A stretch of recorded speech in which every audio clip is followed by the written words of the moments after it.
네, 장윤선의 취재 편의점 신년 인터뷰 시작하겠습니다. 비상계엄으로 연말 전국이 매우 뒤숭숭했습니다.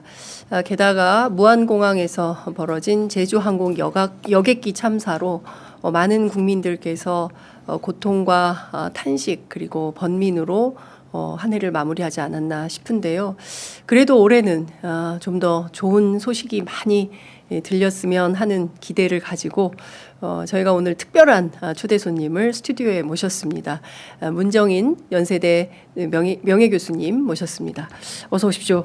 안녕하세요. 네, 생각해 보니까 선생님 저희가 매년 신년마다 선생님 모시고 인터뷰를 하는 것 같습니다. 올해도 찾아주셔서 너무 감사드립니다.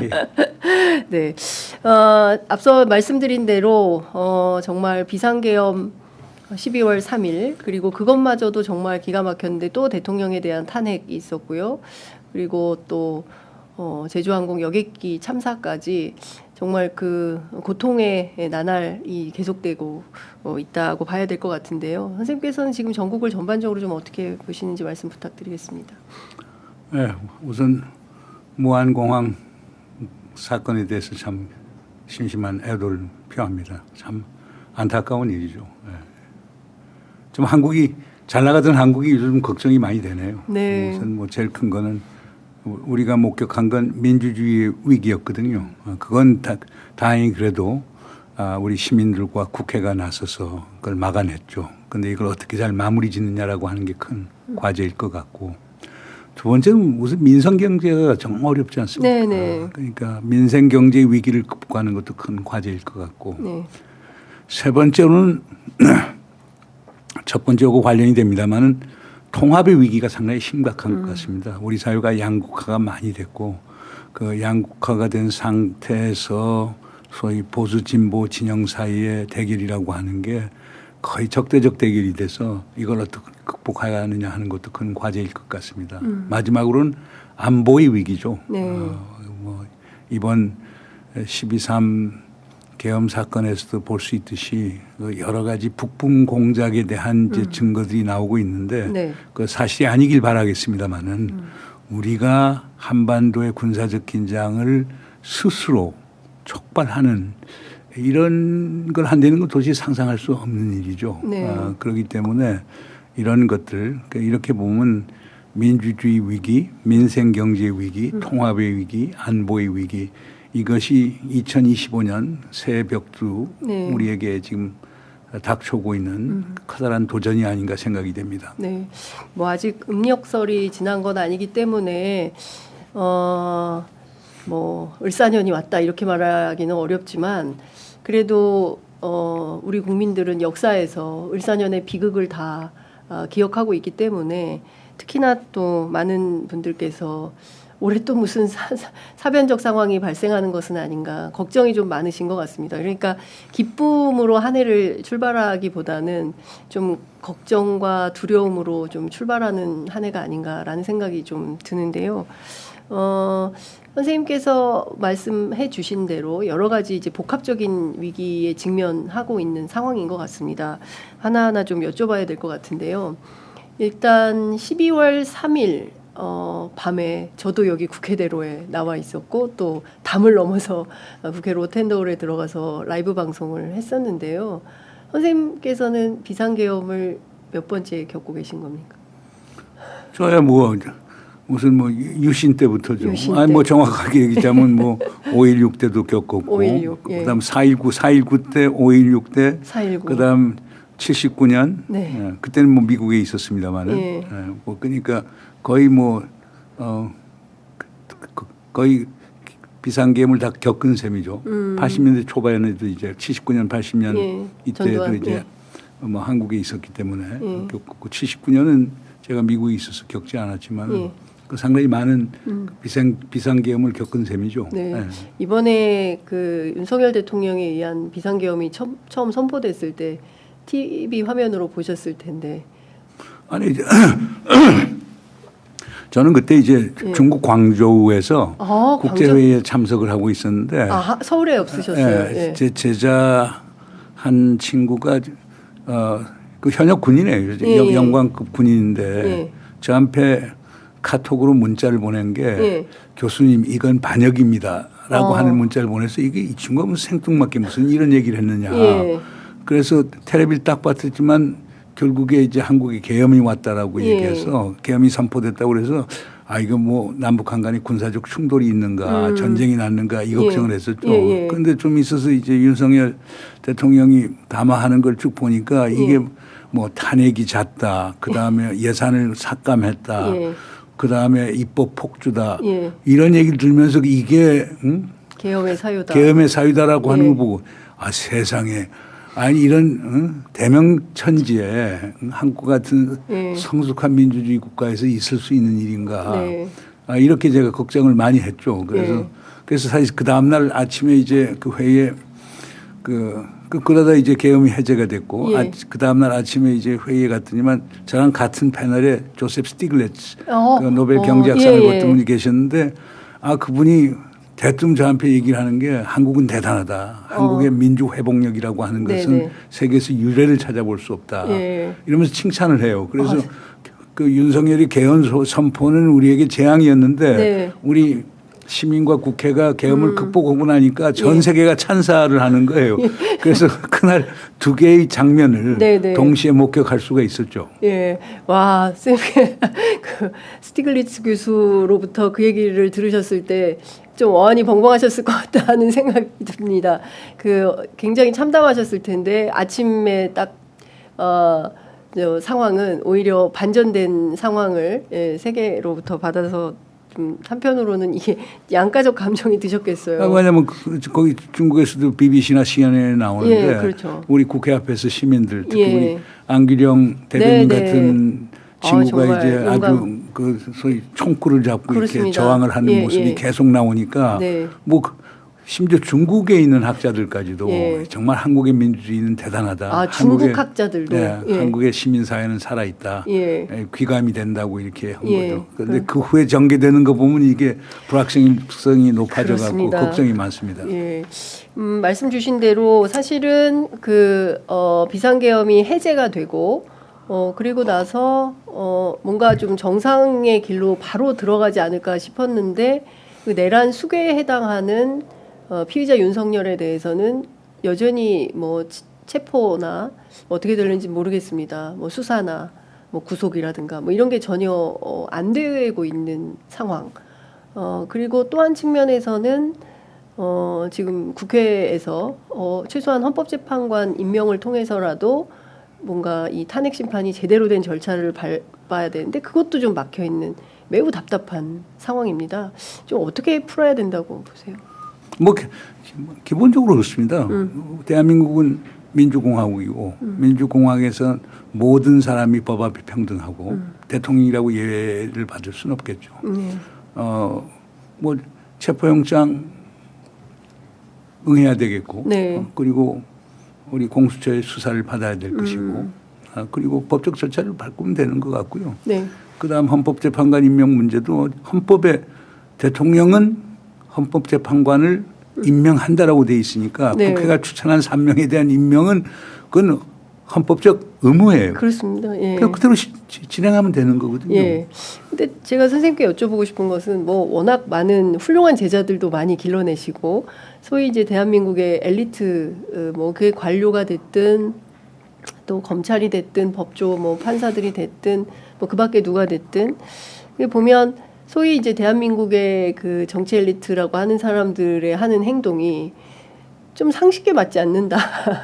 그러니까 말씀 주신 대로 이 법치국가고 법을 지켜야 되는데 당사자인 심지어 검찰총장 출신의 대통령인데도 저렇게 버티고 본인에게 필요한 대목은 적극적으로 참여하고 그렇지 않은 것은 그야말로 그냥 다 피해 나가고 이게 좀 맞는 건가라는 생각이 좀 듭니다. 그런 대목은 좀 어떻게 보세요?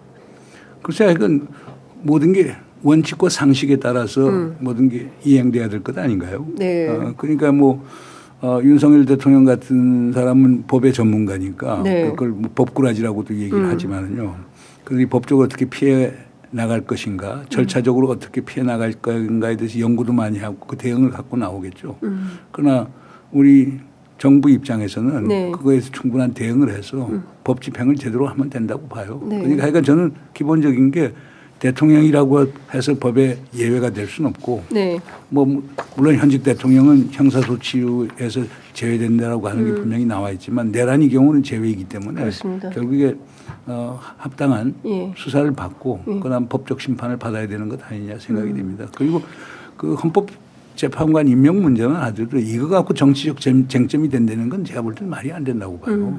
그러니까 이미 뭐 여야가 11월 말에 이미 합의한 사항이고 여당에서 1명 추천, 야당에서 2명 추천 그거 다 합의해서 사람까지 해서 맞습니다. 국회에서 통과가 된 거면은 아니 뭐 대통령 권한대행은 그걸 그냥 임명하면 되는 거지 그걸 갖고 무슨 여야가 합의를 해야 된다 이게 말도 안 되는 이런 얘기인데 이런 정치적 파행성은 좀 없애야 될 것 아니냐. 네. 그래서 물론 이제 뭐 대통령 권한대행이라는 사람이 대통령하고의 관계도 있을 거고 원정주의에 쏠릴 수도 있는 건 분명한 사실이지만은 이 국가가 아주 엄중한 위기 국면에 처해 있는데 이럴 때일수록 원칙을 지키고 상식을 지키고 네.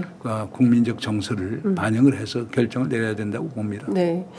한덕수 총리 탄핵됐고요. 그 다음에 이제 최상목 경제부총리가 권한 대행을 하고 있는데 물론 이 그 여객기 참사 때문에 애도 기간으로 정하고 일주일간은 그래도 뭐 일은 해야 되는 것 같은데 어떻게 보십니까? 최상목 경제부총리가 헌법재판관 예컨대 임명을 또 안 하고 버틴다고 하면 그때는 어떤 조치가 필요하다고 보세요? 뭐 야당에서 이미 예고를 했죠. 네. 그럴 경우에는 결국에 탄핵. 지속적으로 탄핵을 하겠다라고 얘기했는데 그것도 모양은 안 좋죠. 그러니까 지금 이 12.3 사태 이후에 한국이 결국에 민주주의 회복력을 전 세계에 보여줬고 네. 그래서 성숙한 민주주의로서의 대한민국 위상을 분명히 해주었는데 네. 만약 이런 헌법재판관 임명 문제를 갖고 이런 식으로 결국 그 불안정한 상황을 보이면은 네. 정말 한국의 신인도는 상당히 이제 떨어질 것이고 네. 우리 지금 민주주의 위기, 민생 경제 위기, 통합의 위기, 그 다음에 안보 위기는 더 가속화될 거라고 봅니다. 네. 그러니까 우리 최상목 권한대행께서 네. 이 대승적 결단을 내야 될 거예요. 물론 대통령과의 뭐 개인적인 관계 다 이해되지만 네. 그런 원정주의나 어떤 그 사적 이익을 생각하는 것보다는 네. 공적 이익을 생각해서 대승적 결단을 내려서 이런 건 빨리 극복을 해 나가야 될 것이라고 네. 봅니다. 예. 지난 12월 27일에 그 김용현 전 국방장관에 대한 공소장 내용이 이제 요약본이 기자들에게 배포가 됐는데요. 워딩이 이렇습니다. 이제 윤석열 대통령의 워딩인데요. 당시 현장 지휘 중인 이진우 수방사령관에게 한 얘기인데 총을 쏴서라도 문을 부수고 들어가서 끌어내라. 이거 국회의원들을 끌어내라는 지시를 한 건데요. 우리 역사에서 이 총이라는 것은 이미 좀 사라진 지 굉장히 오래된 건데 국민을 상대로 발포 명령을 내린 거 아니겠습니까?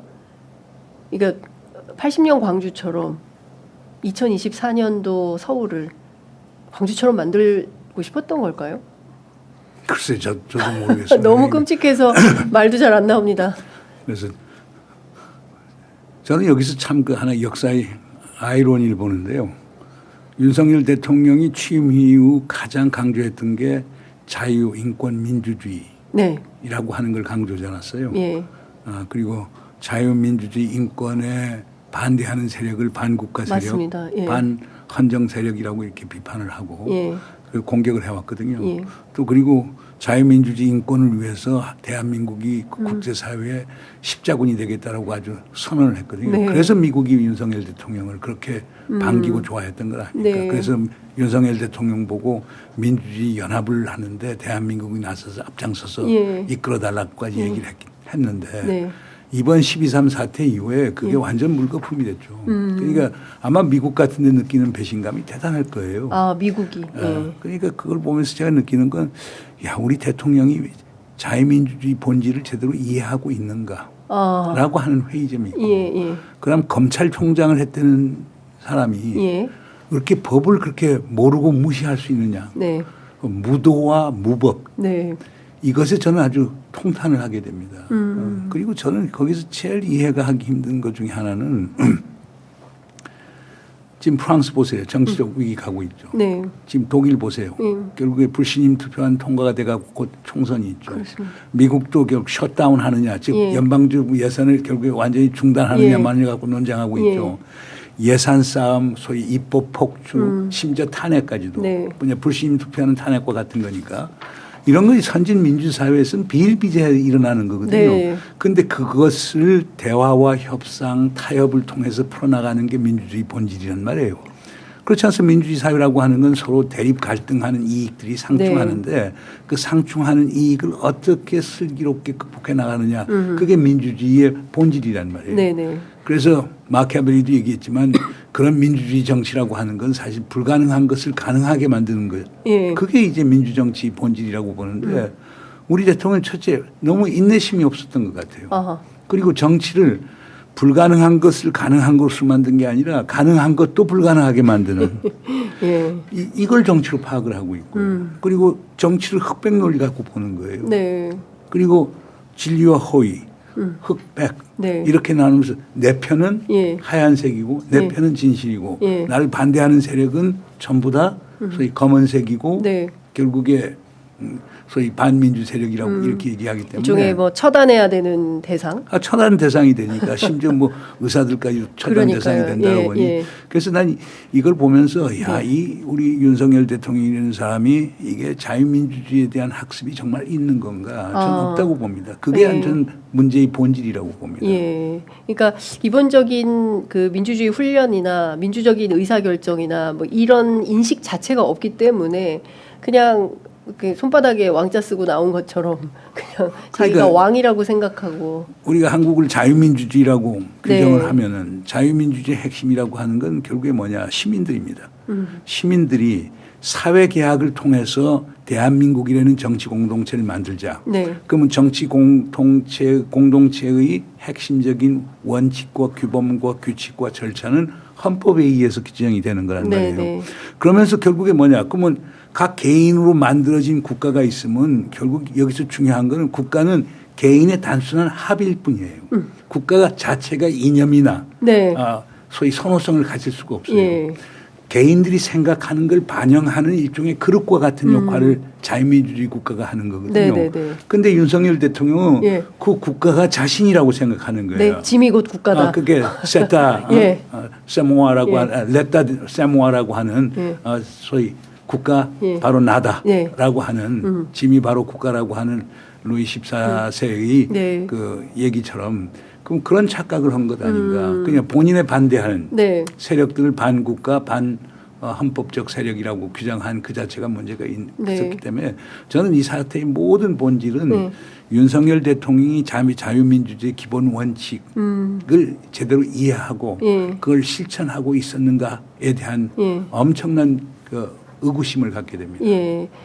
그 굉장히 중요한 지적을 해주신 것 같습니다. 그러니까 기본적인 그러니까 그 사회 공동체에서 서로 그 굳이 말하지 않아도 상식적으로 알고 넘어가야 되는 대목들에 대해서 이해가 없으니까 그냥 막무가내식으로 그야말로 통치를 한 거 아닌가. 그리고 자기가 원하는 대로 안 되니까 확 계엄해 버릴까? 뭐 이런 말을 평상시에 하면서 실제로 그것을 실행에 옮기고 뭐 총, 도끼, 그 이번에 뭐 동원됐다는 뭐 무슨 케이블 타이니 뭐니 이런 걸 보면 그야말로 끔찍 그 자체다. 라는 생각이 좀 드는 겁니다. 그 선생님 오시면 꼭 여쭤보고 싶었던 게 있습니다. 이제 외교안보 분야인 건데요. 계엄 초반부터 미국에서 앞서 이제 그 엄청난 배신감을 느꼈을 것이다. 미국이 이제 그런 말씀 주셨는데요. 실제로 대체로 대단히 비판적이었습니다. 전반적인 미국의 어떤 미국 정치 분위기는 좀 어떤지 윤 대통령 과거에는 윤 대통령이 뭐 이러면 좀 미국이 뭐 좀 정리도 하고 뭐 이랬던 것 같은데 요새 그런 것도 아닌 것 같고요. 어떻게 보십니까? 아니 미국이 표방하는 게 뭡니까? 저 자유민주주의 확산이라고 하는 것 아닙니까? 그런데 네. 자유민주주의 기본 원칙을 위배했기 때문에 예. 미국이 환영할 수가 없죠. 그럼 미국 자체가 모순에 빠지는 게 네. 되기 때문입니다. 예. 그러니까 심지어 윤석열 정부의 가장 큰 지지자였던 컷 캠벌 같은 친구가 네. 이런 완전히 오판한 네. 거라고 네. 그 공개적으로 비판했습니다. 지적하는 것부터 예. 포함해서 뭐 백악관 국무부 할 것 없이 예. 상당히 비판적인 입장을 취하지 않습니까? 예. 그리고 또 흥미로운 거는 우리 국회에서 어떤 결정을 하든 국회에서 사실상 절차적 합법성을 유지해서 결정을 내리는 것에 대해서 네. 미 행정부는 전부 다 존중한다고 그랬어요. 예. 그러니까 최상목 이제 부총리가 대통령 권한대행 하는 것도 우리는 환영하고 네, 네, 네. 일할 수 있다라고 얘기하는 예. 것은 지금 법과 절차에 의해서 움직여져 나가는 대한민국의 민주주의에 대해서 존중을 한다는 걸 보여주는 거거든요. 예. 그러면 여기서 사이 윤석열이라는 변수는 사실 없는 거죠. 그러네요. 예. 그리고 이제 미국 입장에서 왜 그런 생각을 하게 되느냐면은 사실상 그 바이든 행정부는 윤석열 대통령이 강조했던 것, 즉 한국과 미국이라고 하는 두 나라의 동맹의 기본은 가치 동맹이다. 예. 그러니까 가치 동맹에서 군사 동맹도 나오는 거고 경제 동맹도 나오는 것이고 예. 정보 동맹, 과학 기술 동맹이 다 나온다. 그렇게 하면서 네. 소위 가치의 중요성을 그렇게 강조해 그렇습니다. 놨어요. 예. 그리고 마치 가치의 보편적 가치 십자군처럼 역할을 해서 미국이 예. 환영을 했던 건데 예. 갑자기 12월 3일 날 대한민국 대통령 윤석열이 예. 그 가치를 스스로 네. 소위 위반을 하고 헌정 질서를 문란하게 만드는 네. 장본이 되지 않았어요. 예, 예. 그래서 미국 입장에서는 예. 상세 이걸 환영할 수가 없겠죠. 예. 그러니까 그래서 내가 볼 때는 예. 뭐 윤석열 대통령 측에서는 그런 얘기를 할 수 있을 거예요. 그러니까 지금 야당이 다수석을 갖고 있으면서 네. 야당 독재를 하고 있고 예. 난 그걸 응징하기 위해서 경고를 주기 위한 것이다. 이거였었다. 아이고 미국에서 그게 통하겠습니까? 예. 그리고 미국이 또 화가 난 것 중에 하나는 네. 이런 거 미국 사람들이 제일 싫어하는 게 서프라이즈거든요. 아. 깜짝 쇼하는 예, 걸 제일 예. 싫어하는데 예. 그게 미리 안 알렸단 말이에요. 예. 그런데 이런 불법적 행동을 윤석열 대통령이 어떻게 미국 측에 알릴 알리겠어요? 수도 없겠죠. 예. 그때 골드버거 대사가 그날 밤 이제 조태일 외무장관하고 예. 얘기하는 거 보면 결국에 전혀 몰랐다는 그렇습니다. 사실이란 예. 말이에요. 예. 그러니까 이런 것도 예. 결국에 미국에 알리지 않고 이런 정치적 모험을 했다는 거에 대해서 네. 미국의 부정적 시각은 상당히 큰 것 같습니다. 네. 그 사실 우리는 엄청난 그 한미 동맹 기조 속에서 세계에서 가장 훌륭한 뭐 모델 같은 그런 그 동맹 관계를 맺고 있는데 전혀 알리지도 않고 그러니까 미국도 그동안의 과거의 그 정치 지도자들은 뭐 과도할이 많지 이제 미국하고의 어떤 그 관계 속에서 뭘 이제 외교안보 분야를 결정하고 해서 종속적이다 이런 비판도 많이 받았는데 오히려 윤 대통령 같은 경우에는 전혀 그런 거 아랑곳하지 않고 그냥 멋대로 한번 해버렸다. 뭐 이런 판단도 아마 그 윤 대통령이 이게 내치의 영역이라고 생각했을 가능성도 있을 거예요. 내치의 영역이다. 예. 이거는 외교와 상관이 없는 외교는 일이다. 상관없다. 아마 그런 시각에서 했던 거고. 네. 그리고 뭐 이런 생각도 했을 수 있겠죠. 뭐 야당을 포함한 진보 세력들이 네. 결국에 반미적 성향이 강한데 윤 대통령이 그런 식으로 이들에게 소위 소위 강한 예. 경고를 하고 이들을 제거할 수 있으면 미국이 오히려 환영하지 않겠냐. 이런 어떤 와. wishful thinking도 한 것 아닌가 생각이 됩니다. 그런 기대가 있었다면 그것도 참 오판이다라는 생각이 드는데요. 근데 정말 미국이 몰랐겠습니까? 그러니까 그 브래드 셔먼이라는 미국 하원 의원이 김어준 씨가 국회에 나와서 증언하기 전날 MBC 라디오 인터뷰를 통해서 혹여라도 한국의 어떤 그 소요가 북한의 위장으로 한다고 한들 그걸 모를 리 없다 미국이 이제 이런 맥락의 인터뷰를 하지 않았습니까? 그건 어떻게 글쎄 보십니까? 뭐 브래드 셔먼 의원이 얘기한 거는 이제 가설적으로 얘기를 한 거죠. 가설적으로 해서 하나는 북한이 남한에 대해서 군사적 행동을 할 경우가 있다. 네. 그러면 이게 군사적 침략의 행동이 해당이 되는데 예. 그럼 미국이 한국을 도울 것이다. 예. 그러나 그게 아니고 예. 한국의 특정 세력이 한국에 있는 그 타겟을 대상으로 해서 네. 북한이 한 것처럼 위장해서 군사 공격을 해서 한반도의 군사적 긴장을 고조시키면은 예. 미국은 이거에 대해서는 지원하지 않을 것이다라고 예. 하는 얘기를 한 거거든요. 네. 이렇게 두 개의 가능성을 얘기하면서 네. 하나는 진짜 북한이 남쪽에 대해서 군사적 행동을 했을 때 그럼 미국이 우린 분명히 도와준다. 한국을 도와준다. 예. 예. 그러나 한국이 예. 국내 정치적 목적 때문에 자작극을 벌여갖고 그래서 군사적 긴장을 고조시켰을 때 미국 병사들을 한국 국내 정치적 장난에 네. 말려 들어가서 희생되는 걸 우리는 원치 않는다. 그 예. 미국은 개입하지 않을 것이다라고 예. 하는 걸 얘기를 한 거거든요. 예. 그래서 그건 뭐 물론 거기에서 이제 셔만 의원이 이 얘기도 하죠. 만약 한국이 그런 식의 행동을 하려고 하면 미국이 모를 리가 없다. 네, 네, 그렇기 네. 때문에 예. 그런 거 알기 때문에 한국이 자작극을 벌였을 때는 미국이 지원해 주지 않을 것이다. 이런 얘기를 한 거거든요. 네, 네. 그런데 그걸 내가 볼 때는 가설적으로 얘기한 것 아닌가. 무슨 구체적인 정보가 있어서라기보다는. 예. 그러나 이제 브래드 셔만 하원의원은 사실상 그 한반도 평화 법안을 이제 스폰서를 했고 네. 그 한국에서 평화 운동가들하고 상당히 밀접한 관계를 갖고 있는 분이에요. 그러니까 네. 한국 사회 전반적인 동향 예. 그리고 과거 북풍의 역사에 대해서도 비교적 잘 알고 있는 분이기 때문에 예. 아마 그런 우려를 표명했던 것 같습니다. 그 지금 나오는 것들은 이게 내란보다는 실제로 외환을 준비하고 있었던 거 아니냐. 그러니까 이 계엄의 본질이 뭐냐. 이제 이런 전문가들의 그 분석 또 정보 뭐 제보 이런 것들이 좀 쏟아지고 있는데요. 사실은 오물풍선 전부터 계속적인 대북 전단을 뿌리는 거, 그 다음에 이제 연평도에 있었던 포사격, 뭐 이런 것들, 특히 이제 평양 무인기 이런 것들이 어떤 이상 징후로서 나왔던 거 아니냐. 그러니까 끊임없이 우리 측에서 북한을 좀 자극하려고 했던. 그래서 전쟁까지 하려고 했었던 것은 아닌가 되는데 선생님은 어떻게 판단하십니까? 그런데 그거는 윤석열 정부가 들어서면서 사실상 우리 군사 교리를 상당히 바꾼 부분이 있거든요. 그러니까 전통적으로는 우리는 사실 북한이 군사적 행동을 해오면 억지력을 행사한다. 네. 그래서 방어적 억지 전략을 펴왔었는데 윤석열 정부 들어와서 삼축 체제를 가동화시킨다. 그러면서 킬체인을 통해서 선제적 타격을 한다. 그러니까 북한이 공격 징후가 보이면 우리가 선제적으로 타격을 한다. 그래서 상당히 이렇게 하면서 소위 공세적 억제 전략으로 전환한 감이 있었어요. 그러니까 윤석열 정부에서는 보다 공세적이 됐죠. 그러니까 윤석열 대통령 본인 스스로가 북한이 군사적 공격을 해오면은 100배, 1000배로 대갚아주라. 보고 올 필요 없다. 이런 모든 것들이 결국 군사 교리가 공세적 억지로 전환된 것은 분명한 사실이에요. 그러나 최근에 나오는 이제 국회 쪽의 자료들 보면은 아까 지적했지만은 전단 살포를 용인하고 그다음에 뭐 오물풍선 보낸들 원점 타격을 하고 백령도에서 무인기를 보내고 평양에 무인기를 보내고 일련의 것들을 보면은 단순한 공세적 억지를 넘어서 의도적으로 북한을 자극하고 도발하려고 하는 것 아니냐.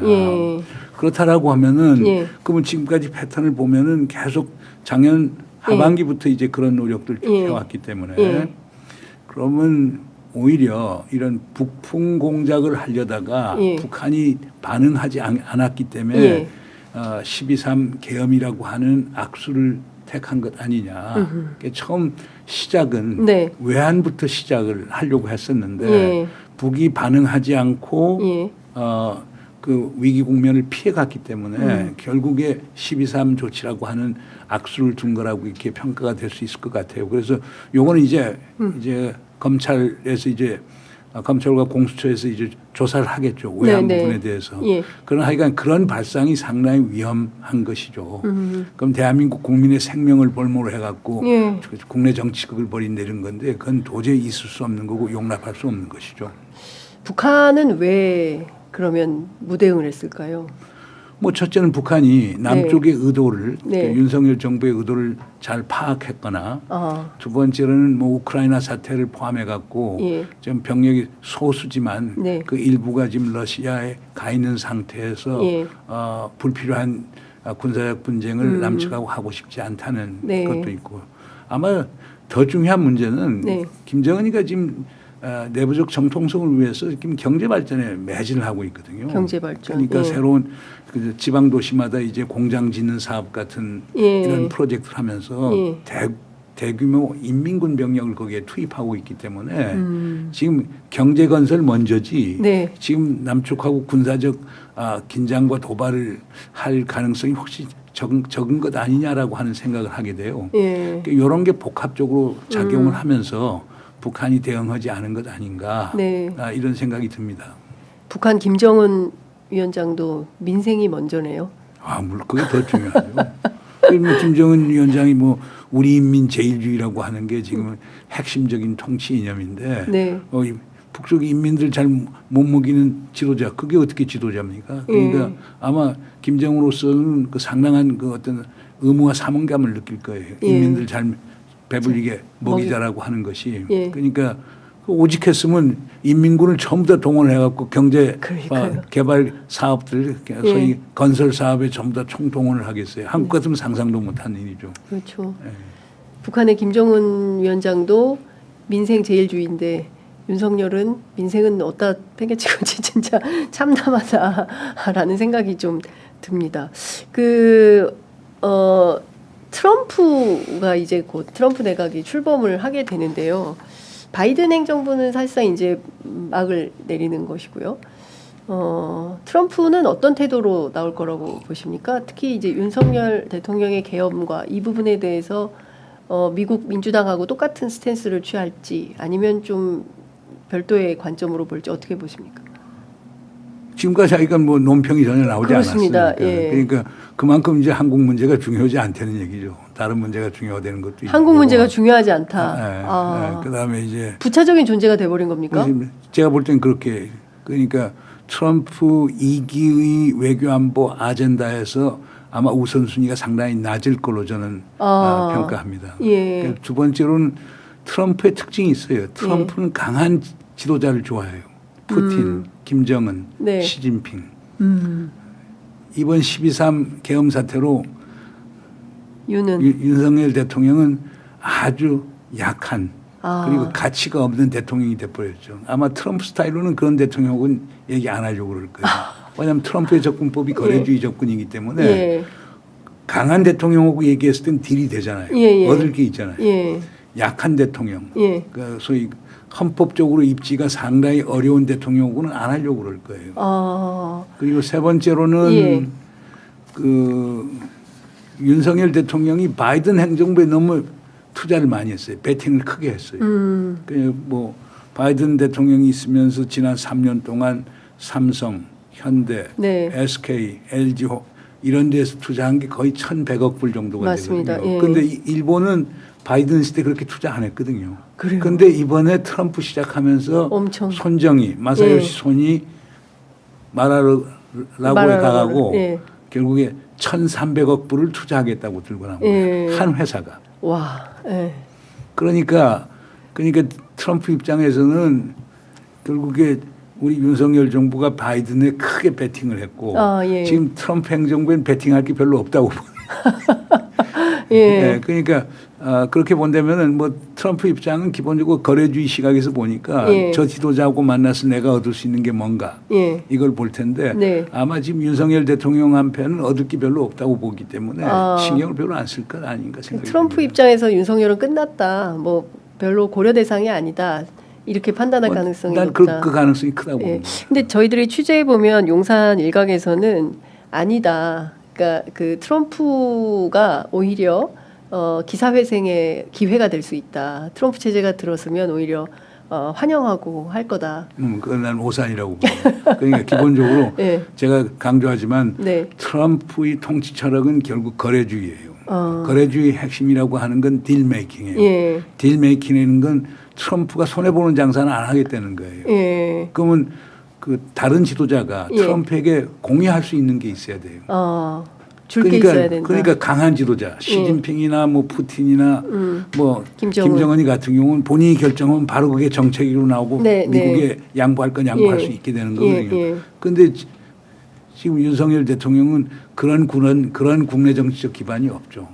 그렇기 때문에 제가 볼 때는 모르겠어요. 어떤 뭐 특별한 비결이 있을는지 모르지만은 제가 볼 때는 그렇게 트럼프 행정부의 트럼프 2기 행정부의 매력적인 지도자는 아닐 거라고 생각이 됩니다. 그래도 우리가 뭐 OECD 11대 경제대국이고 심리적 G8이고 하는데 별로 부차적인 존재가 됐다라는 것은 좀 충격적이네요. 우리가 줄 수가 있는 게 없잖아요. 지금. 그리고 지금 보세요. 지금 트럼프 2기 들어서서 지금 내가 볼 때는 네 가지 정도의 큰 이제 쟁점이 있을 거라고 보는데 뭐 첫째는 당연히 이제 방위비 분담 문제겠죠. 그러니까 지난 10월에 작년 10월에 결국 윤석열 정부하고 바이든 행정부가 합의를 해서 첫해 이제 1조 한 5천억 정도를 예. 이제 내고 매년 인플레이션 비율에 비례해서 이제 지불하는 걸로 합의를 봤단 네. 말이에요. 그런데 그게 트럼프가 이제 그때 대선 기간 중간인데 그 소식 딱 듣지만은 이런 엉터리 합의가 어디 있느냐. 사실상 한국이 모니머신 돈 만드는 네. 기계인데 최소한 100억 불은 받아야 된다. 아. 그러니까 거의 9배를 더 내라. 받아야 된다는 거거든요. 그 트럼프 스타일로 봐서는 아마 그게 곧 정책으로 전환이 될 거예요. 그러니까 이 심지어 우리가 지금 5년 합의를 했는데 네. 그 특별 조치 예, SMA 예. 조치를 5년 합의를 했는데 예. 트럼프가 그거 다시 재협상하자고 그럴 거예요. 예. 그러니까 요거 하나 문제가 있고 두 번째 문제점이라고 하는 것은 결국에 북미 관계죠. 북미 관계. 예. 트럼프가 이제 그리넬이라고 하는 전 독일 대사를 네. 소위 로빙 앰베서더 네. 임명을 해갖고 예. 특수 임무를 주는데 네. 그 중에 핵심적인 게 이제 대사. 북한 문제란 예. 말이에요. 예. 그러면 김정은 트럼프 사이에 직거래가 이루어지면은 한국이 배제될 가능성이 있죠. 그리고 그 과정에 있어서 우리 정부가 요구하는 것은 네. 어떤 일이 있어도 비핵화가 모든 대화 협상의 입구에 예. 놓여져야 된다고 강조를 하는데 트럼프가 지금 당장 급하는 게 북한이 핵 미사일 활동 중단시키고 네. 지금 갖고 있는 핵 시설 핵 미사일 시설 예. 그다음 물질 예. 무기를 감축시키면은 예. 미국이 그에 상응하는 조치를 취할 수 있다. 어. 이렇게 나와버리면은 예. 우리 입장에서는 우리 비핵화 목표라고 하는데 큰 차질이 생기는 거거든요. 그러네요. 예. 그러니까 하나는 우리가 패싱당하고 네. 두 번째로는 우리가 원하지 않는 네. 소위 핵군축 협상이 미국과 북한 간에 이루어질 수 있다. 이렇게 이렇게 되면 이것도 우리 한국 정부에 주는 타격이 상당히 클 거예요. 큰일이네요. 세 번째 또 문제점은 네. 이번에 그 엘드리지 콜비라고 하는 친구가 이제 정책 담당 국방 차관으로 임명이 됐거든요. 네. 이 친구는 강조하는 게 아주 명백해요. 주한미군이 존재하는 이유는 북한 위협 때문이 아니다. 사실 중국 때문이다. 그러니까 그리고 한국도 네. 미국이 대중 견제 포위 봉쇄하는데 적극적으로 나서야 된다. 네. 대만 해협에 위기가 생기면 한국은 출동해야 자동적으로 된다. 개입해야 된다. 이런 주장을 하는 거거든요. 예. 그리고 더 나아가서는 한국이 방어는 이제 앞으로 한국이 하도록 하라. 전시작전 통제권 빨리 가져가라. 가져가라. 그리고 이제 우리가 계속 확장 억지 당신들한테 해줄 수 없으니까 한국도 핵무기 가져라. 이런 주장을 하는 사람이란 말이에요. 와우. 네. 그러면 여기서 이들 주장이 특히 마가 네. 그러니까 미국을 위대하게 만든다라고 하는 그 트럼프의 핵심 지지 세력이 지금 강조하는 게 네. 주한미군 철수를 강조해요. 해외 주둔 미군의 소위 철수를 감축과 철수를 강조를 하기 때문에 여기에서 이제 문제가 생길 수가 있죠. 네. 우리는 대북 억제가 중요한데 그렇죠. 미국은 대북 억제는 니들이 알아서 하고 대중 억제하는데 참여를 해. 예. 그러면 이렇게 위협 인식에 관해서 한국과 미국 사이에 소위 이질성이 커졌을 때 네. 한미 동맹에 큰 차질이 가져올 수도 있다. 예. 마지막으로는 뭐 관세 문제죠. 뭐 예. 보편 관세를 10에서 20% 부과한다는 것부터 시작해서 그다음 각종 이제 비관세 장벽, 네. 소위 물량 규제 예. 이런 것들 나오게 되면 우리 업체들에게는 큰 타격이 되거든요. 그러니까 트럼프 행정부 2기가 시작해서 4가지 현안 문제들이 한미 관계에 큰 쟁점으로 등장을 하게 될 겁니다. 네. 그런데 최근에 전해 들은 소식에 따르면 우리 외교부에서 뭐 문도 못 두드리고 돌아온 것 같더라고요. 만나지도 못하고.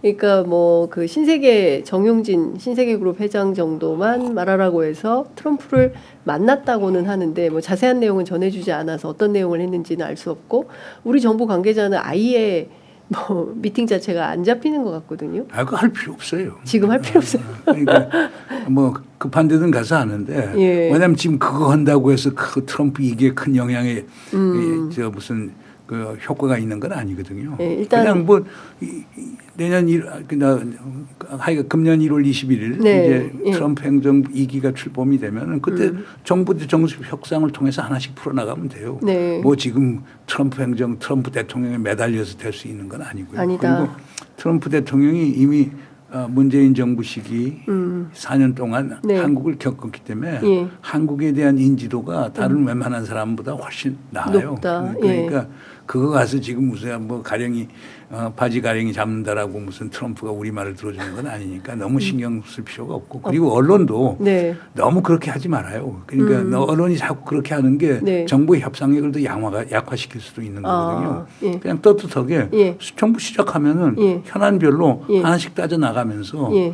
그다음에 우리가 들어줄 건 들어주고 그다음 들어주지 못할 건 우리가 협상을 통해서 미국의 입장 변경을 요청을 하고 네. 만약 그것도 안 되면 아주 미국 관계를 그 분야에 있어서는 관계를 완전히 재조정하는 걸 생각할 수 있는 거거든요. 네. 그러니까 우리가 대범하게 나갈 필요가 있어요. 그러니까 자신감을 가지고 대범하게 한반도 운전자론 우리가 좀 외교안보 정책에 있어서 우리가 스스로 좀 배에 힘을 주고 좀 임할 아니 뭐 필요가 있다. 한반도 운전자론까지 갈 필요 없이, 필요도 없이. 대한민국 주권 국가인데 네.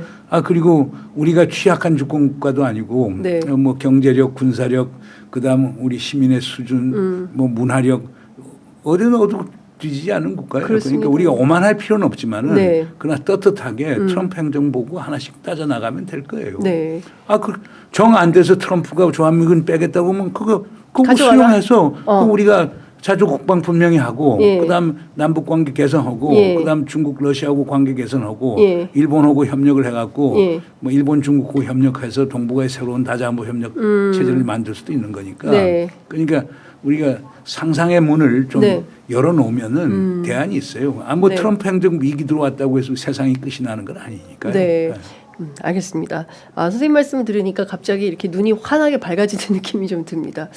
12월 12일 날, 그 피의자 윤석열 대통령, 당시 대통령 대국민 담화를 통해서 중국 간첩 얘기를 꺼냈습니다. 뭐 중국인 셋이 드론을 띄워서 부산에 정박 중이던 미국 항공모함을 촬영했다. 뭐 이런 등등의 얘기를 늘어놓았는데 관련해서 이례적으로 중국의 마오닝 대변인이 이 문제에 대해서 문제 제기를 했습니다. 근데 그 이후로 좀 다소 소강국면이긴 한데 중국에 대해서 이렇게 직접적인 표현을 쓰면서까지 공세하는 이유가 뭘까요? 그건 아주 부적절한 거죠. 그러니까 우선 기본적으로 네. 뭐 우리 국정원 촬영하는 거라든가 우리 네. 항공모함 촬영한다라고 하는 게 예. 정말 중국 정보 당국이 보낸 스파인가 예. 아닌가 예. 이게 사법적 판단이 나온 후에 언급을 하는 게 좋겠고 예. 그리고 제가 볼 때는 예. 그거 전부 다 소위 공개 출처 정보 보면은 다 나오는 건데 예. 그게 무슨 의미가 있고 아마 제가 볼 때는 그 친구들이 유튜버의 가능성이 상당히 많을 거예요. 유튜버. 예. 유튜버의 극우 가능성이 유튜버. 상당히 많은데 예. 중국에서 그런 공격적 유튜버들이 많은데 예. 이런 걸 갖고 크게 이제 쟁점화 시키는 것도 상당히 부적절하게 보이는데 그건 예. 난 이해가 안 돼요. 그런데 그거는 아마 여기에는 그 냉전적 사고가 여기 계속 깔려져 있는 것 같아요. 냉전적 사고. 그러니까 예. 북한, 중국, 러시아 이게 다 과거 냉전 시대의 예. 공산권, 예. 그 공산권 우리의 적 이런 식으로의 예. 어떤 그걸 소위 미국에서는 소위 냉전 자유주의라고 얘기하는데 콜드워 리버럴리즘이라고 해서 예.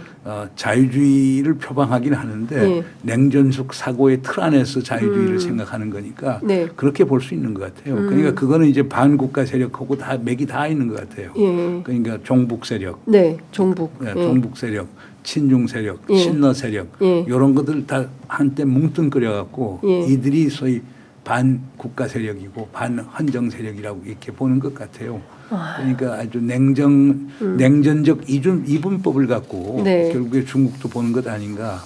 그리고 이 정보 활동은 하여간 모든 국가가 하는 거예요. 네. 이걸 크게 쟁점할 필요는 없는 거예요. 우리는 그건 안 하겠어요? 그러니까요. 그건 모든 국가가 하고 있는데 그걸 대통령이 그거에 대해서 언급을 하는 건 아니고 하면은 예. 뭐 어디 차관이 한 차관급이 하거든가 뭐 네. 국정원 뭐 공보관이 하든가 예. 이렇게 해서 부적절하다고 얘기를 하면 되는 것이지. 예. 그리고 더 중요한 거는 이 모든 그 두 사례에 대한 사법적 판단이 나온 후에 네. 언급을 하는 게 적절하지. 예. 그렇지 않은 상태에서 그걸 대통령 수준에서 언급한다라고 하는 건 외교적으로 상당히 부적절하게 보입니다. 그 선생님께서는 워낙 저 해외에 많은 네트워크를 통해서 외교 채널들을 갖고 계시는데요.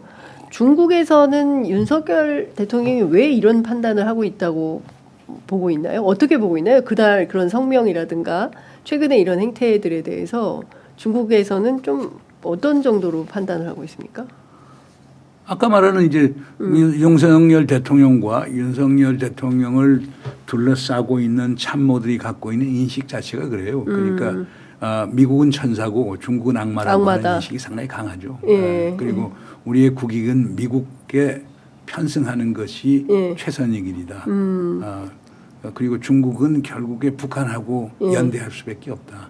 그러면 우리의 잠재적 적이적 위협이다. 네. 이런 인식이 상당히 강하다고 봐요. 그리고 거기에 엇갈려져 있는 거는 네. 그 윤석열 대통령이 그렇게 이제 소위 그 갈망하고 네. 희구하는 자유민주적 가치. 네. 그러니까 중국은 공산주의 국가다. 일당 독재 국가다. 예. 자유와 인권을 억압한다. 이런 이제 접근법을 갖고 보는 거죠. 그러니까 그건 이제 미국하고 일치화 노력인데 네. 그런 시각에서 중국을 보니까 네. 중국에 대해서 보이지 않은 적대감이 나오는 거고 그리고 또 더 큰 문제는 윤석열 대통령이 그런 식으로 반중 언사를 쓰는 것이 네. 국내 정치적 지지를 올릴 수 있다고 보는 데 문제가 있는 것 같아요. 그게 이제 그 윤석열 대통령을 지지하는 네. 그 소수의 극우 세력들 입장에서는 예. 이것을 아주 뭐 환영하겠죠. 예. 그러나 대다수의 국민은 이것이 부적절하다고 볼 겁니다. 그렇습니다. 예. 우리 국민들 뭐 보편적 상식을 갖고 있는 우리 국민들은 대단히 부적절로 세상에 대통령이 특정 국가를 이렇게 대국민 담화에서 언급을 하는 것 자체가 상당히 이례적이고 납득할 수 없다 이런 생각들을 하는 것 같습니다. 근데 실제 중국에서는 이런 걸 좀 우습게 보진 않나라는 생각이 좀 들어가지고. 아니 더 중요한 문제는 네. 그 중국인 염탐 사례를 예. 국가 안보에 대한 거대한 위협이라고 보는데 그러니까요. 거기에 문제점이 있죠. 그러니까 결국 그건 지금 그런 식으로 얘기하는 것은 네. 그 윤석열이 생각하는 국가 안보 아니 그 국가의 위기 체계라고 하는 데에는 중국도 그 책임이 있다라고 하는 간접적으로 보여주는 거니까 중국 입장에서 불쾌할 수밖에 없는 그러니까요. 거죠. 예. 야, 앞으로 외교를 어떻게 해? 이걸 또 수습하는데 새 정부가 만약에 들어서게 된다면 이거 수습하는데도 상당히 외교적 노력을 기울여야 되는 거 아니겠습니까? 하여간 뭐 외교에서나 뭐 내치에서나 중요한 건 균형적 감각이 상당히 중요하겠죠. 예. 그러니까 미국하고 동맹하지 말라는 얘기는 아니고 네. 미국하고 동맹을 하면서도 중국하고 전략적 협력 동반자 관계도 계속 유지해 나가고 네. 그다음 러시아하고도 예. 아무리 북러 관계가 개선된다고 하더라도 러시아에 대해 적극적으로 접촉해 갖고 네. 우리가 적극 외교를 해야 되겠죠. 그러면서 러시아에도 우리 분명히 메시지를 보내는 게 네. 하여간 북한에 첨단 군사기술 같은 거 전혀 하지 말아라. 네. 그러나 우리는 당신들하고 경제협력할 준비가 다 돼 있다. 이런 식으로 나가면서 네. 그동안 불균형했던 것을 균형적인 것으로 전환시키는 외교가 상당히 필요할 것이고 네. 그다음에 자연히 지금 현 정부가 하는 걸 보면 외교라고 하는 것을 그냥 한 번씩 내절리는 외교를 하고 있거든요. 네. 그다음 그리고 외교라고 하는 게 보면 뭐 대일 외교도 그렇고 대미 외교도 그렇고 예. 북한에 관한 정책도 그렇고 예. 우리 국내 사회를 편가르는 양극화시키는 맞습니다. 이런 외교를 하고 있거든요. 예. 그러니까 저는 우리 새 정부가 만약 들어선다라고 하면은 국민을 통합하는 외교, 국민적 합의에 기초한 외교, 네. 이걸 좀 할 필요가 있다고 보고요. 네. 그다음 또 하나 본다면 그 하버드대학교 교수로 있는 이제 조셉 나이 교수가 그 어떤 주장을 하냐면 지도자의 가장 중요한 덕목 중에 하나는 소위 contextualized intelligence, 그 맥락에 맞는 정보를 획득하는 길이다. 네. 그러니까 아주 편견 없는 예. 객관적인 정보를 예. 파악하는 게 지도자의 가장 중요한 덕목이라고 보는 거거든요. 좀 그게 좀 필요한 것 같아요. 우리 대통령 윤석열 대통령이 얘기하는 거 보면 가짜 팩트가 너무 많이 반영이 돼요. 뭐 3차 담화 같은 것도 대표적인 케이스이긴 하지만은 외교안보 쪽에서도 너무 국제관계라고 하는 걸 단순화시키고 복합적 시각에서 보지 못하고 네. 그리고 아주 편견에 탄 그런 정보를 많이 접하는 것 같아요. 그래서 만약 새로 지도자가 되는 사람들은 좀 편견에 빠지지 않는 객관적인 정보를 갖고 국제 정세의 흐름에 대해서 냉철한 판단을 할 수 있어야 된다. 네. 이렇게 예. 강조하고 싶습니다. 네. 이게 뭐 가능한 시나리오인지는 모르겠지만 김건희 여사 통일 대통령 얘기가 나오지 않습니까? 뭐 실제로 그런 걸 뭐 꿈꿨다는 얘기도 나오고 뭐 그 북한은 적대적 두 국가론으로 규정을 해버리지 않았습니까? 통일은 사실상 어려운 상황이다 이렇게 봐야 되겠죠. 뭐 아니 상대가 북한이라는 상대가 있는데 예. 북한이라는 상대가 통일 안 하겠다. 예. 남쪽에서 통일하자라고 하는 건 결국에 흡수 통일을 얘기하는 건데 예. 우리 체제와 정권의 예. 붕괴를 전제로 하는 건데 우리 안 하겠다.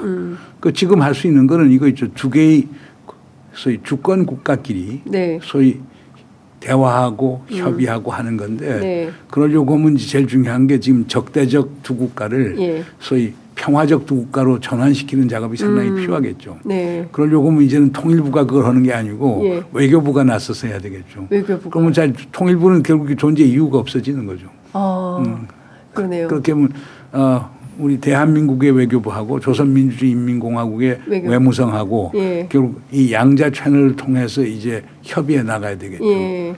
그러니까 그런데 이제 문제는 네. 대한민국 정부가 우리 국민에게 그걸 그렇게 얘기를 할 수가 있겠는가. 국민 설득을 어떻게 할 수 할 있느냐. 거냐. 그게 큰 과제겠죠. 예. 그러나 지금 북의 태도로 봐서는 네. 뭐 북의 김정은이는 그걸 통치 이념으로 분명히 했기 때문에 네. 이제 뭐 헌법에까지도 이제 반영하게 예. 되는 거니까 예. 두 개의 적대적 국가론이라는 것, 예. 뭐더 나아가서는 두 개의 민족, 두 개의 국가. 예. 그러면 결국에 예. 그 두 개의 민족이요? 두 개의 민족이래요. 한민족 아닌가요?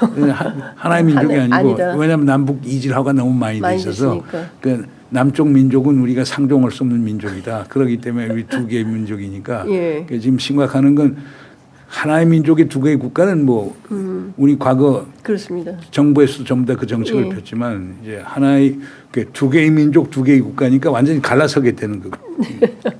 그러면 이제 우리 입장에서는 갈라서게 되는 북의 입장을 수용할 건가 안 할 건가. 수용 안 할 방법이 없는데 네. 그런데 이제 국민적 저항이 상당히 심하기 때문에 네. 이걸 설득하는 작업이 있어야 되겠죠. 이제 시간이 다 돼서 마무리를 하긴 해야 되는데 그 정치와 관련해서 좀 여쭤보겠습니다. 그러니까 뭐 보수 언론들은 뭐 줄타nek 막 이렇게 얘기를 하고 그런데 실제로 지금 내란 세력에 대해서 진압이 안 되면 반드시 탄핵을 해서라도 진압하는 게 먼저 아니냐. 이제 두 가지 양론이 있는 건데 실제로 압도적 다수는 빠르게 이 내란 상황을 종식하라는 국민적인 명령이 있는 것 같습니다. 선생님 보시기에는 좀 어떻게 결정하는 게 좋겠다고 보십니까? 그 두바크로 하는 거 아니에요. 그러니까 이제 내란 세력을 종식시키는 작업은 결국 중요한 게 네. 소위 내란죄를 적용하는 문제거든요. 네. 그래서 대통령에 대한 이 형사적 책임을 지우는 그게 한 갈래고 다른 네. 하나는 대통령을 계속시키느냐 파면시키느냐 하는 탄핵의 예. 문제가 있고 그러니까 헌법재판소하고 네. 그다음에 공수처 포함해서 검찰에서 하는 이게 두 개의 바퀴로 흘러나가는 거니까 이걸 동시에 추진해야 되겠죠. 네. 그러니까 뭐 그제 그 우리 공수처에서 체포영장을 네. 발표를 했고 아마 대통령 그 응하지 않으면은 결국에 대통령을 체포해야 되고 네. 그리고 뭐 구속영장을 발부하고 구속을 시켜야 되는 건데 네. 이 과정이 네. 어떻게 전개되는가를 봐야 되겠죠. 네. 만약 대통령에 대한 소위 인신이 확보가 되면은 네. 그럼 수사에 탄력이 붙을 수가 그렇겠죠. 있고 예. 그러면 내란 진압의 측은 진전이 되는 거고 네, 네. 그다음에 이제 불확실성이 있지만은 예. 네, 지금은 이제 우리 지금 제주항공 희생자 추모 네. 기간을 겪고 있는데 네. 이것이 끝나게 되면은 결국 헌법재판소 3인 임명에 관한 건 네. 또는 그 내란 특검에 관한 것들에 대한 윤곽이 잡히겠죠. 예. 그럼 하여간 이게 동시에 추진해야 되는 것이지 어느 게 먼저고 어느 게 나중이라고 하는 건 네. 그렇게 적절한 것 같지는 않습니다. 네. 그러니까 이 두 가지 축을 동시에 추진하면서 하여간 정치적 그 이행기를 평화롭게 그리고 네. 순조롭게 마무리하는 작업이 필요하겠죠. 네. 120년 전에 외교권 박탈했던 했던 나라인데요. 뭐 그때 뭐 나라가 있었냐 없었냐 뭐 그 김문수 노동부 장관 같은 사람은 뭐 나라가 있긴 뭐가 있냐 뭐 국적이 뭐가 있었냐 막 이제 지난 여름에 그 광복절 즈음에 얼마나 뜨거운 논쟁이 있었습니까? 근데 이제 그 올해 우리 국민들이 참 그 계엄을 겪었기 때문에요. 그러니까 우리 요새 학생들이 그 사회 교과서 배우는데 계엄편을 배운대요. 그래서 조는 학생이 없다고 합니다. 실전에서 보고 있으니까. 피부로 이제 계엄을 겪은 세대가 또 이제 나오게 되는 건데요. 올 한 해 선생님께서 조금 전반적으로 아마도 이제 그 대통령 파면이 되면 이제 곧바로 대통령 선거가 또 있고 새로운 정치 환경을 맞이하게 될 것 같은데요. 올 한 해 좀 어떻게 흘러가는 게 좋겠다고 좀 조언을 주시면 좋겠습니다. 글쎄, 하여간 뭐 그 헌법재판소에서 파면 여부가 결정이 되면은 60일 이내에 이제 대선을 해야 되니까. 네. 그러면 또 대선하는 과정에서는 또 이재명 대표의 사법 리스크 문제가 어떻게 전환되는 걸 봐야 되겠죠. 네. 그러니까 그렇게 보면 지금 불확실성의 연속선상에 있는 거예요. 예. 그럼 만약에 트럼프처럼 이재명 대표가 사법 리스크를 잘 관리해서 대통령이 당선된다라고 하면은 뭐 이재명 대표에 대해서 결국 사법 그 형사소추권을 행사할 수 없기 때문에 그렇게 갈 수가 있고 네. 만약 그렇게 안 된다라고 하면은 결국에 대타가 나와야 되겠죠. 예. 그럼 그 자체도 또 이재명 대표 지지 세력들이 상당히 정치적인 이제 문제 제기를 할 것이고 네. 그게 혼란이 올 것이기 때문에 예. 제가 볼 때는 순조롭지는 않을 거라고 봐요. 그러나 저는 대한민국의 저력을 믿어요. 이번 12.3 계엄 사태를 보면서 네. 우리 국회나 시민이 깨어있는 정신과 자세 네. 그런 것들이 대한민국 민주주의를 살렸듯이 네. 저는 불확실성은 상당히 있지만 네. 그러나 대한민국이 민주주의 바른 길 정도로 갈 것이라고 보고요. 만약에 탄핵이 인용이 되면은 네. 결국 새로운 대통령이 내년 5월이나 6월 정도에서는 네. 나올 것 아닌가. 그럼 지금보다는 나은 세상이 될 것 아닌가 하는 생각이 예. 갖게 됩니다. 네. 그러니까 해외에서 국제사회에서 대한민국을 보는 시각은 누가 대통령이 되느냐가 아니라 헌법과 법률에 따라서 시스템이 제대로 돌아가느냐 그렇지 않느냐 이걸 굉장히 중요하게 본다고. 그거죠. 그게 예. 핵심이죠. 예. 그러니까 그걸 민주주의 회복력, 예. 디모크라틱 리질리언스라고 얘기하는데 민주적 회복력의 핵심이라고 하는 것은 예. 헌정 질서와 법치라고 하는 것이 네. 제대로 작동되는가 안 되느냐. 그러니까 그게 제도와 구조의 문제거든요. 네. 에이전트, 사람은 중요하지 않아요. 예. 사람은 얼마든지 바뀔 수가 예. 있으니까. 그러나 한국의 정치 평론을 하는 많은 분들은 사실 사람의 포커스를 해서 맞아요. 누가 되느냐를 보는 건데 예. 외국에서 볼 때는 대한민국이 지금 만들어 놓은 헌정 질서를 네. 계속 유지할 수 있는가. 네. 법치 체제 법치주의라고 하는 게 계속 작동이 될 것인가. 예. 선거는 제대로 공정하게 이루어질 것인가. 시민 참여는 공정한 거, 네. 자유로운가. 네. 이런 것들을 보는 거거든요. 이걸 보고 대한민국의 전반적인 그 수준을 평가할 것인데 네. 저는 뭐 사실상 우리 대한민국 시민들이 현명하기 때문에 네. 얼마든지 안정적으로 관리해 나갈 수 있다고 봅니다. 예. 응원봉 선생님 혹시 있으십니까? 나는 없어요. 네.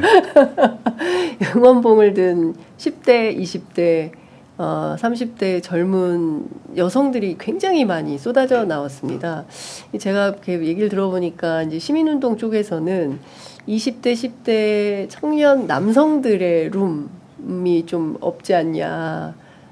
그런 이제 우려를 또 하더라고요. 그러니까 일종의 이제 세대 통합 뭐 이런 이제 여러 가지 차원에서 통합적 관점에서 보자면 좀 이렇게 같이 어울려져야 되는데 그 특별히 여성들이 중심이 돼서 응원봉 민주주의를 지켜낸 이건 좀 어떻게 그건 뭐 생각하세요? 제가 이제 외신들하고 인터뷰를 많이 했었어요. BBC 이번에. 포함해서 예. 여러 군데서 많이 했는데 하여간 외신이 주목하는 것은 한국의 MZ 여성 세대들이 정치 의식과 예. 참여 예. 그리고 그들이 어떤 생동감 예. 이거에 대해서 뭐 아주 엄청나게 극찬을 해요. 극찬. 예. 네. 그래서 한국이 미래가 예. 밝은 이유는 예. 그들이 있기 때문이라는 거예요. 그러니까 저도 동의해요.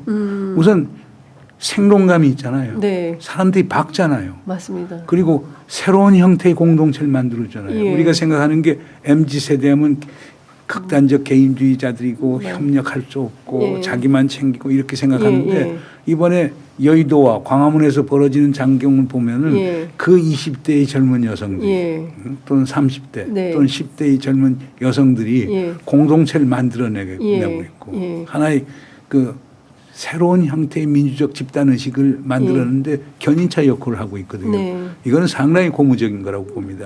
그리고 여성이 앞에 나가면은 네. 남성도 따라오게 됩니다. 물론 일부에서는 그 여성과 남성을 또 소위 갈라치기 하려고 하는 그런 시도도 있겠지만은 네. 저는 여성이 밀고 나가면 남성도 같이 가고 그리고 우리의 손주 아들 딸들이 그렇게 하는데 네. 기성세대도 저는 바뀔 거라고 봅니다. 거기에 희망이 있는 거죠. 예, 그런데 제가 뭐 1년에 소위 반 정도는 해외를 돌아다니는데 네. 어느 다른 나라에 그렇게 젊은 세대들이 네. 그런 정치 역할을 하는 데가 없습니다. 그러니까 한국은 새로운 역사를 쓰는 거예요. 그렇군요. 오늘 선생님 모시기 너무 잘한 것 같습니다. 그러니까 한편의 절망적 상황에서 선생님 말씀 듣다 보니까 희망이 움트는 그런 느낌을 받는데요. 생각해보니까 미국도 지난 대선에서 여성 유권자들이 얼마나 투표장으로 나오느냐가 관건이다. 이제 이런 얘기를 했었던 것 같은데 역시 대한민국의 민주주의도 이게 그 MZ세대 젊은 여성들이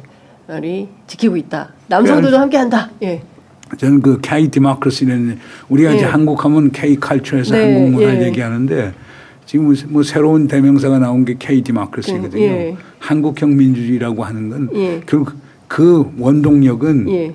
기성세대에 있는 게 아니고 예. 지금 10대, 20대, 30대의 젊은이들에게 예. 되는 건 그건 마치 예. 4.19가 고등학생과 대학생들에 됐던 거랑 똑같죠. 예. 그러니까 결국에 한국은 젊은 세대가 살아있을 때 한국의 미래는 항상 밝았었거든요. 네. 그러니까 그런 점에서 2025년은 희망을 걸어도 될 것 같습니다. 네. 그 집회에 그 막 서로 엄청난 그 특히 그 남태령 고개에서 2박 3일 트랙터 이제 시위가 벌어졌을 때 뭐 무슨 곰탕 막 엄청난 뭐 난방버스 뭐 이런 것까지 굉장히 협력적으로 시민들께서 응원하면서 함께 공동체를 살리기 위한 노력을 한 그것도 정말 감동이었던 것 같습니다. 그보다 뭐 여의도에서 그 선지급 제도 그러니까요. 같은 건 예. 누구 상상을 못하는 거죠. 맞습니다. 그건 우리가 예. 그 장자크 루소가 꿈꾸었던 예. 소위 일반 의지가 작동하는 예. 소위 새로운 공동체 예. 그걸 보여준 거죠. 예. 그 어느 누가 그렇게 해서 전혀 모르는 사람들, 예. 익명의 사람들에게 그러니까요. 500만 원, 네. 200만 원 주고 선지 그렇습니다. 누구 나와서 뭐 먹게. 이건 한국 아니면은 그건 불가능한 얘기죠. 불가능한. 그러니까 저도 한국의 미래에 대해서 항상 비관적 입장을 갖다가도 네. 그런 상황들 보면서 한국의 미래는 있구나. 네. 희망을 걸어도 되겠구나. 이런 생각을 하게 되죠. 네.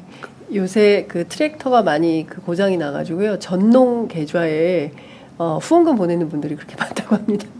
우리 농민들 농사 잘 지어서 쌀밥 먹을 수 있게 해야 된다. 그래서 트랙터에 그렇게 응원금을 많이 보낸다고 합니다. 하여튼 2025년에는 과거 역사와는 전혀 다른 새로운 역사가 좀 펼쳐지기를 기대하면서 선생님 끝으로 한 말씀 듣고 마무리하겠습니다. 2025년 희망을 가져야죠. 네. 저는 가능하다고 봅니다. 네. 민주적 이행 가능할 겁니다. 민생 경제 위기 극복할 겁니다. 안보 위기 극복할 것입니다. 저는 희망을 갖는 희망의 새 정치, 새 경제, 네. 새 사회 네. 이걸 기대해 봅니다. 예. 선생님 표정이 약간 소년 같은 그런 미소가 퍼지는 모습을 보니까 안도와 안심이 됩니다. 올해 첫 방송도 선생님께서 함께 해주셔서 너무 감사드리고요. 내년에도 저희가 또 신년 인터뷰로 선생님 모실 수 있으면 좋겠다라는 생각이 좀 듭니다. 오늘 말씀 잘 들었습니다. 감사합니다. 감사합니다. 네, 고맙습니다.